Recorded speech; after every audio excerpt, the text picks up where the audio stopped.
It's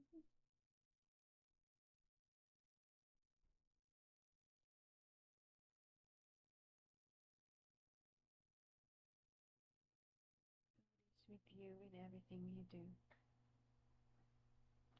Okay, Genesis chapter 21. But let us first pray the prayer before study. Father, the Son, and the Spirit. Saint Thomas prayed before study, Creator of all things, true source of light and wisdom, lofty origin of all being. Graciously let the ray of your brilliance penetrate into the darkness of your understanding, and take from me the double darkness in which I have been born, an obscurity of both sin and ignorance. Give me a sharp sense of understanding, a retentive memory, and the ability to grasp things correctly and fundamentally. Grant me the talent of being exact in my explanations, the ability to express myself with thoroughness and charm, point out the beginning, direct the progress, and help in completion. Through Christ our Lord. Amen. Saint Thomas Aquinas, ora pro nobis. Amen. Mama Mary, ora pro nobis. Amen. Saint Expeditius, ora pro nobis. Amen. Saint Jude Thaddeus, ora pro nobis. Amen. Saint Felix of the Child Jesus, ora pro nobis. Amen. Saint Rita of Cassia, ora pro nobis. Amen. Saint Monica, ora pro nobis. Amen. Saint Joseph of Cupertino, ora pro nobis. Amen. Saint Padre Pio of Pietrelcina, ora pro nobis. Amen. Saint Clare of Assisi, ora pro nobis. Amen. Saint Teresa of Avila, ora pro nobis. Amen. Saint Rose of Lima, ora pro nobis. Amen. Saint Card Acutis, ora pro nobis. Amen. Saint Faustina Kowalska, ora pro nobis. Amen. Saint Pedro Calungsod, ora pro nobis. Amen. Saint Lorenzo Ruiz, ora pro nobis. Amen.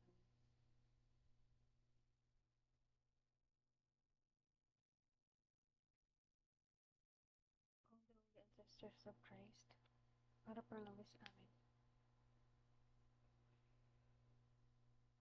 Gloria Patri et Filii et Spiritui Sancti, sic et erat in principio et nunc et semper et in saecula saeculorum. Amen. Chapter 21 of Genesis is about the birth of Isaac. Hagar and Ishmael are sent away, the agreement between Abraham and Abimelech. Chapter 21.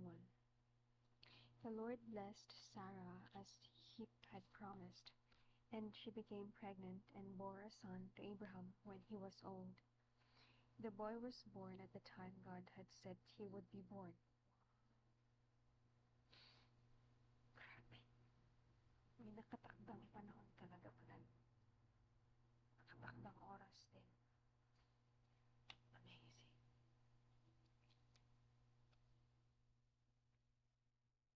The boy was born at the time God had promised he would be born.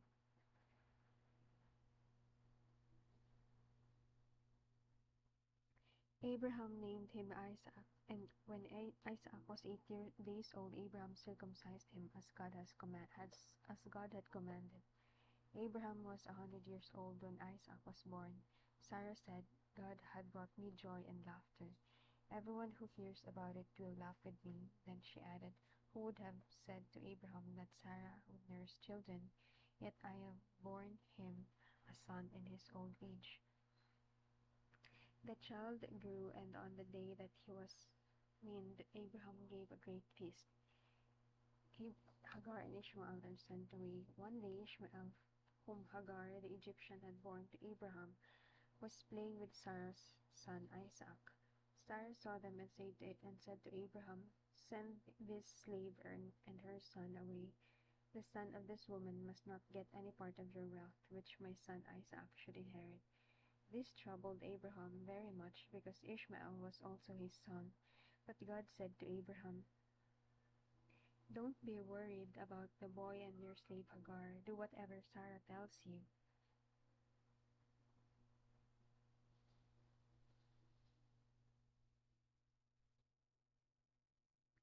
because it is through Isaac that you will have descendants I have promised. I will also give many children to the son of the slave woman, so that they will become a nation. He too is your son."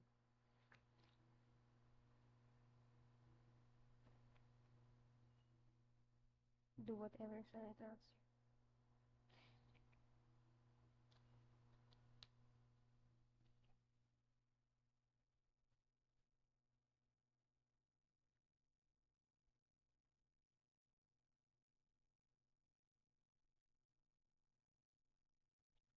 Early the next morning, Abraham gave Hagar some food and a leather bag full of water. He put the child on her back and sent her away. She left and wandered about in the wilderness of Beersheba. Then, when the water was all gone, she left the child under a bush and sat down.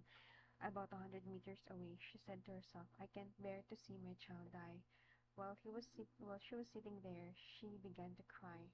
God heard the boy crying, and from heaven the angel of God spoke to Hagar. What are you troubled about, Hagar? Don't be afraid. God has heard the boy crying. God has heard the boy crying. Get up, go and pick him up and comfort him. I will make a great nation out of his descendants. Then God opened her eyes and she saw a well. Wow. She went and filled the leather bag and water and gave some to the boy. God was with the boy as he grew up. Wow. He lived in the wilderness of Paran and became a skillful hunter. His mother found an Egyptian wife for him. The agreement between Abraham and Abimelech. At that time, Abimelech went with Phicol, the commander of his army, and said to Abraham, God is with you in everything you do. So make a vow here in the presence of God that you will not deceive me, my children, and my descendants. I have been loyal to you, so promise that you will also be loyal to me and to this country which you are living. Abraham said, I promise.